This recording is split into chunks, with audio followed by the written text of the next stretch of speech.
Hello student, आज आप लोग हिंदी फर्स्ट में पाठ 17 पढ़ेंगे, जिसका शीर्षक है नीड़ का निर्माण फिर और जिसके लेखक हैं हरिवंश राय बच्चन जी। बच्चों, इस कविता को पढ़ने से पहले हरिवंश राय बच्चन के बारे में थोड़ा सा जान लीजिए।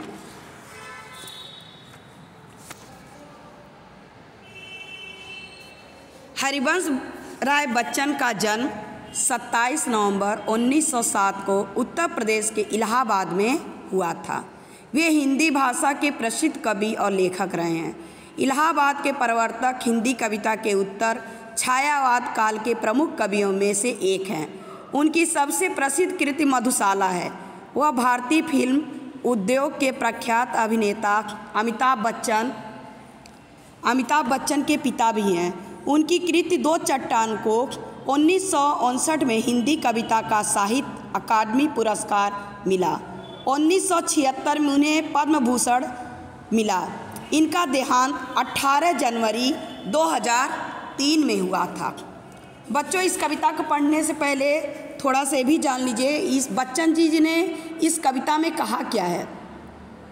यह कविता एक प्रेरणास्पद विषय को अपने आप में समेटे हुए है कि हमें नाश या प्रलय से दुखी होकर निर्माण का सुख नहीं त्यागना चाहिए। जिस प्रकार एक चिड़िया अपने नीड़ को बार बार आंधी तूफान में ध्वस्त हो जाने के बावजूद पुनः बना लेती है, क्योंकि यही सृष्टि का नियम है। बच्चों, इसको अब देखिए। नीड़ का निर्माण फिर नेह का आवाहन फिर वह उठी आंधी की नभ में छा गया सहसा अंधेरा।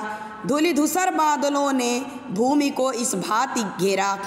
रात सा दिन हो गया, फिर रात आई और काली। लग रहा था अब न होगा इस निशा का फिर सवेरा। रात के उत्पात भय से भीत जन भीत कड़कड़, किंतु प्राची से उषा की मोहिनी मुस्कान फिर नीड़ का निर्माण फिर नेह का आवाहन फिर।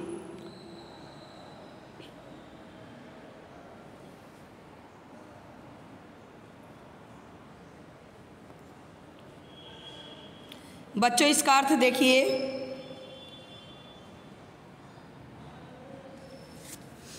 पहले तो इसका संदर्भ कैसे लिखते हैं ये जानिए। प्रस्तुत पद हमारी पाठ पुस्तक कोकिला से लिया गया है, जिसका शीर्षक है नीड़ का निर्माण फिर और जिसके लेखक हैं श्री हरिवंश राय बच्चन जी। इसका प्रसंग होगा, कवि ने कविता द्वारा जीवन की कठिनाइयों से लड़ने और सब कुछ नष्ट हो जाने पर भी फिर से नए निर्माण की प्रेरणा दी है इन कविताओं के माध्यम से। अब इसका व्याख्या देखिए। हे पक्षी, अपने नष्ट हुए घोंसले का फिर से निर्माण कर और अपने मीठे स्वर से इस संसार में फिर से प्रेम और स्नेह भर दे। कवि आगे क्या कहता है ये देखिए। आकाश में आंधी उठने से अचानक अंधेरा हो गया। धूल से भरे बादलों ने एकदम पृथ्वी को घेर लिया। इससे दिन रात्रि के समान अंधकार युक्त हो गया। रात्रि और भी अधिक अंधेरे वाली काली हो गई। ऐसा प्रतीत होता था मानो अब प्रकाश करने वाला सवेरा नहीं हो सकेगा। इस रात के तूफान और अंधकार से पृथ्वी का कण कण और जीव जगत भयभीत हो गया। इससे हे पक्षी, तुम निराश मत हो और प्रेम को निमंत्रण देकर फिर से निर्माण कार्य कर, नए घोंसले को निर्मित कर। कवि ये कहना चाहता है कि हे पक्षी, तेरा घोंसला टूट गया तो तू निराश मत हो, बल्कि पुनः उसी प्रेम का निमंत्रण देकर फिर से उस घोंसले का नया निर्माण करो। आगे देखिए बच्चों। वह चले झोंके की कापे भीम कायावान भूधर, जड़ समेत उखड़ पुखड़ कर गिर पड़े टूटे बिटप बर। हाय तिनको से भी निर्मित घोंसले पर क्या न बीती। डगमगाए जबकि कंकड़ ईंट पत्थर के महल पर।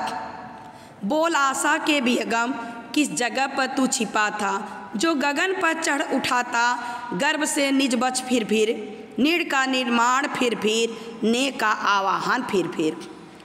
क्रोध नभ के ब्रज दंतोष में उषा है मुस्कुराती, घोर गर्जन में गगन के कंठ में खग पंक्ति गाती। एक चुड़िया चोंच में तिनका लिए जो जा रही है, वह सहज में ही है पवन 49 को नीचा दिखाती। नाश के दुख से कभी दबता नहीं निर्माण का सुख, प्रलय की निस्तंभता से सृष्टि का नौगान फिर नीड़ का निर्माण फिर नेह का आवाहन फिर। बच्चों इसका अर्थ देखिए, रात्रि में आई आंधी इतनी भयंकर और विनाशकारी थी, उससे बड़े आकार वाले पर्वत भी हिल उठे, अच्छे और बड़े बड़े पेड़ टूटकर जड़ समेत उखड़कर नीचे गिर पड़े। फिर तिनकों से बने घोंसले नष्ट होने से कैसे बच सकते थे। कवि ये कहना चाहता इस कविता के माध्यम से कि आंधी इतनी तेज थी, जो ईंट पत्थर से बने हुए पर्वत थे, वो पर्वत भी टूटकर नीचे गिर पड़े। ते छोटा सा नन्हा सा घोंसला जो तिनकों से बने थे, घास के तिनकों से बने थे, वह नष्ट कैसे न हो सकते। अर्थात घोंसले भी नष्ट हो गए, कंकड़ पत्थर ईंट से बने सुदृढ़ महल भी डगमगा गए। इतने विनाश के होने पर भी आशारूपी पक्षी छिपा बैठा था। यह पक्षी आकाश में ऊंचा चढ़कर गर्व से अपनी छाती खोले उड़ रहा था। नए सिरे से फिर से घोंसले के निर्माण में व्यस्त होकर स्नेह और प्रेम को निमंत्रण देकर सृजन में लगा हुआ था।